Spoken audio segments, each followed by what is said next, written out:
बात केरल की है। नंगेली नाम की महिला थी। नंगेली के नाम का जिक्र किसी इतिहास की किताब में क्यों नहीं हुआ? ये एक ऐसा सवाल है जिसके बहुत सारे अलग अलग उत्तर हैं। केरल के बाहर शायद नंगेली का नाम 2020 से पहले कभी किसी ने नहीं सुना होगा। न ही नंगेली के नाम का जिक्र किसी स्कूल के इतिहास की किताब में हुआ है। ये करीब 150 साल पुरानी कहानी है। केरल के त्रावणकोर में राजा का शासन था, और अगर जातिवाद की बात करूं तो यहाँ जातिवाद बहुत बड़े स्तर पर हुआ करता था। आपने बहुत सारे टैक्स के बारे में सुना होगा, house tax, travel tax, service tax, income tax वगैरह वगैरह। पर क्या आपने कभी ब्रेस्ट टैक्स के बारे में सुना है? ब्रेस्ट टैक्स, क्या आपको ये सुनकर अजीब लग रहा है? तो नहीं लगना चाहिए, क्योंकि ये सच है, जो पहले दलित महिलाओं के ऊपर लगाया जाता था। डॉक्टर शीबा केम, जो केरल के श्री शंकराचार्य संस्कृत विश्वविद्यालय में जेंडर इक्वलॉजी और दलित स्टडीज की एसोसिएट प्रोफेसर हैं, अगर उनकी माने तो उस समय जातिवाद इतना था कि लोगों के पहनावे ऐसे हुआ करते थे कि उन्हें देखकर ये पहचाना जा सके कि वो किस जाति से हैं। तो अब क्या था जो दलित महिलाएं थीं उनके ऊपर ब्रेस्ट टैक्स लगता था। उनको आदेश दिया गया था कि वो अपने स्तनों को ढक नहीं सकती हैं।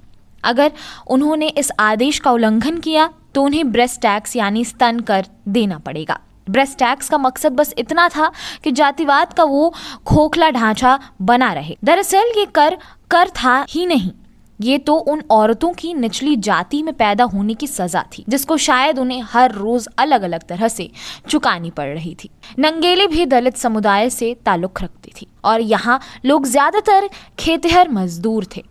उनके लिए रोज रोज ये कर देना बहुत मुश्किल था। गांव में ये प्रथा बन गई थी कि निचली जाति की औरतें अपने से ऊंची जाति के मर्दों के सामने अपने स्तनों को ढक नहीं सकती। जब ऊंची जाति की औरतें भी मंदिर जाती थीं तो उन्हें भी मंदिर में अपने सीने का कपड़ा हटा देना होता था।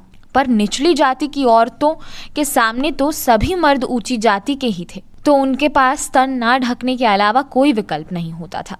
और अगर गलती से वो अपने स्तनों को ढक लें तो उन पर कर लगा दिया जाता था, और कर कितना लगेगा ये उनके स्तनों को अपने हाथों से नापने के बाद तय किया जाता था। पर नंगेली उस गांव की एक ऐसी महिला थी जिन्होंने ये तय कर लिया था कि वो अपने स्तनों को ढकेंगी, वो भी बिना कोई कर दिए, और नंगेली ने ऐसा ही किया। पर जब अधिकारी उनसे कर मांगने आए और उन्होंने नंगेली की कोई बात नहीं सुनी, तो नंगेली ने अपने स्तन खुद काट कर उसके सामने रख दिए।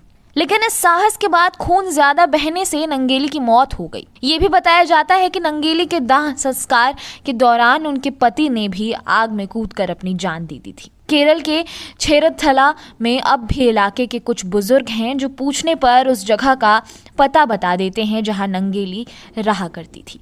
कहा जाता है कि नंगेली की याद में उस जगह का नाम मुल्शीपुरम यानी स्तन का स्थान रख दिया गया था। पर समय के साथ अब वहां से नंगेली का परिवार चला गया है, और साथ ही इलाके का नाम भी बदलकर मनोरमा जंक्शन पड़ गया है। ये भी कहा जाता है कि नंगेली का ये साहस भरा कदम उस वक्त की औरतों के लिए बहुत साहसी और अच्छा साबित हुआ, क्योंकि उस हादसे के बाद राजा को ये स्तन कर वापस लेना पड़ा था।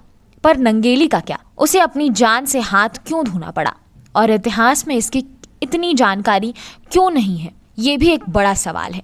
क्या इतिहास सिर्फ पितृसत्ता और जातिवाद के सिंहासन पर विराजमान किए गए कुछ लोग ही लिखते हैं? समाज के ऐसे तबके और ऐसे लोगों के बारे में जानकारियां होती नहीं है, या हमें होकर दिखाई नहीं जाती? ये तो सिर्फ एक ही नंगेली की कहानी थी। ना जाने कितनी नंगेलियों ने समाज के इस भेदभाव के चलते अपनी जान गंवाई होगी, और ना जाने कितनी ही और नंगेलियों के साथ आज भी इस तरह का शोषण किसी और रूप में आए दिन होता है।